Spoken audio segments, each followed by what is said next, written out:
नमस्कार, मी पंजाब डक. आज आहे 6 डिसेंबर 2025 आणि मी माझ्या शेतात आहे. ह्या चण्याच्या प्लॉटमध्ये या ठिकाणून महाराष्ट्रातल्या शेतकऱ्याला अंदाज देणार आहे. आज आहे 6 डिसेंबर 2025. शेतकऱ्याचे खूप मेसेज येलेत, आभाळ खूप येले, पाऊस येतो की काय. तर सर्वप्रथम माझी शेतकऱ्याला विनंती, राज्यात फक्त आजच्या दिवस आणि उद्या दुपारपर्यंत फक्त ढगाळ वातावरण राहणार आहे. पाऊस काय येणार नाही. असं वाटेल की आता पाऊस येतो की काय, पण पाऊस काय येणार नाही. त्याच्यामुळे काही चिंता करायची गरज नाही. राज्यातल्या सर्व शेतकऱ्याला सांगू इच्छितो, पूर्व विदर्भातल्या, पश्चिम विदर्भातल्या, दक्षिण महाराष्ट्र, उत्तर महाराष्ट्र, कोकणपट्टी, खानदेश, मराठवाडा संपूर्ण शेतकऱ्याला सांगू इच्छितो, आज 6 डिसेंबर म्हणजे आजच्या दिवसच राज्यात चांगलं ढगाळ वातावरण राहणार आहे. दिवसा देखील धुकं राहणार आहे, म्हणून हा अंदाज लक्षात यायचा. पण पाऊस काही मात्र येणारच नाही, म्हणून हा अंदाज लक्षात यायचा. मग राज्यात थंडी कधी सुरू होणार आहे, तर राज्यातल्या सर्व शेतकऱ्याला सांगू इच्छितो की उद्या 7 डिसेंबर पासून राज्यात थंडी वाढण्यास सुरुवात होणार आहे.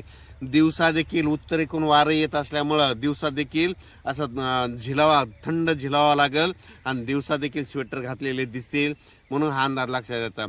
ही थंडी जास्त करून निपाड, नाशिक ह्या पट्ट्यामध्ये, जळगाव जिल्हा, इकडं घाटाच्या खाली नांदुरा, इकडं विदर्भात देखील चांगली थंडी सुरू होणार आहे आणि वारं देखील सुटणार आहे. दिवसा वाऱ्याची झुळूक येईल, पण दिवसा देखील थंड जाणवणार आहे, म्हणून हा अंदाज लक्षात यायचा.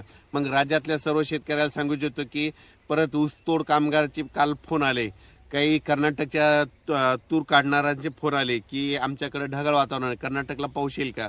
तर कर्नाटक असो की महाराष्ट्र असो, फक्त आज आणि उद्याच्या दिवसात ढगाळ वातावरण राहणार आहे. परत 7 डिसेंबर पासून मात्र 20 डिसेंबर पर्यंत चांगली अशी थंडी वाढतच जाणार आहे, म्हणून हा अंदाज लक्षात द्यायचा. ज्यांच्याकडं हरभरा असेल तर तुम्ही त्या हरभऱ्याला पाणी देऊ शकता, त्याच्यानंतर त्याला फवारणी देखील करू शकता.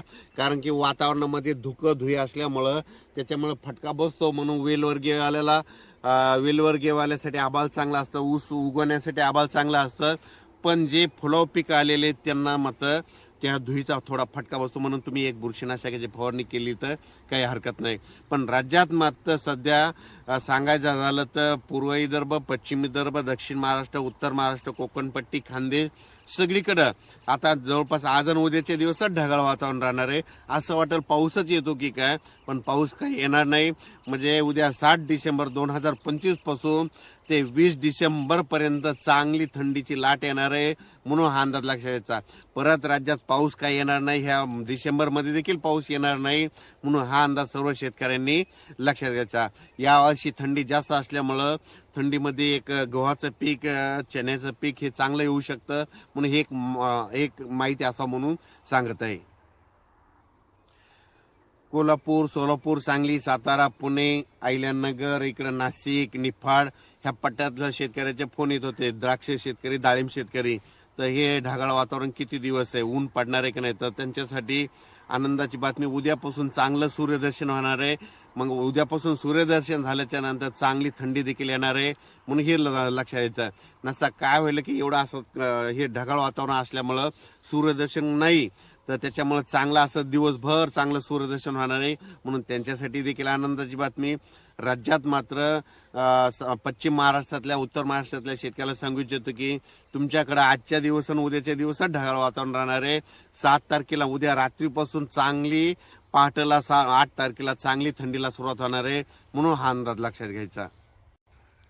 राज्यात मात्र आज 6 डिसेंबर आणि उद्या 7 डिसेंबर 2025, आज आणि उद्याचे दिवस वातावरणात देखील धुकं राहणार, धुई राहणार आहे, म्हणून तुम्ही तुमच्या फवारणी करण्याची गरज आहे, म्हणून ही देखील सर्व शेतकऱ्यांनी अंदाज लक्षात घ्यायचा. पण राज्यात मात्र पाऊस काही पडणार नाही, म्हणून हा अंदाज सर्व शेतकऱ्यांनी लक्षात घ्यायचा. कर्नाटकच्या शेतकऱ्याला सांगू इच्छितो की तुमच्याकडे तंबाखू काढणारे शेतकऱ्याला सांगू इच्छितो की आजच्या दिवसात तुमच्याकडे ढगाळ वातावरण राहणार आहे. तेलंगणात देखील आजचे दिवस ढगाळ वातावरण राहणार आहे. त्याच्यानंतर आंध्र प्रदेशमध्ये आजच्या दिवस ढगाळ वातावरण राहणार आहे, म्हणून हा अंदाज लक्षात घ्यायचा. पण मात्र 8 तारखेपासून तेलंगणा, आंध्र प्रदेश, कर्नाटक तिकडे देखील थंडीची लाट येणार आहे, म्हणून हा अंदाज लक्षात घ्यायचा. उत्तरेकडून वारे आता आज वाहतील आणि त्याच्यामुळे दिवसा देखील असं थंड झिलावा लागेल, थंडची चाहूल लागेल, म्हणून ही अंदाज सर्व शेतकऱ्यांनी लक्षात द्यायचा. अचानक वातावरणात बदल झाला, लगेच एक मेसेज दिला जाईल. धन्यवाद.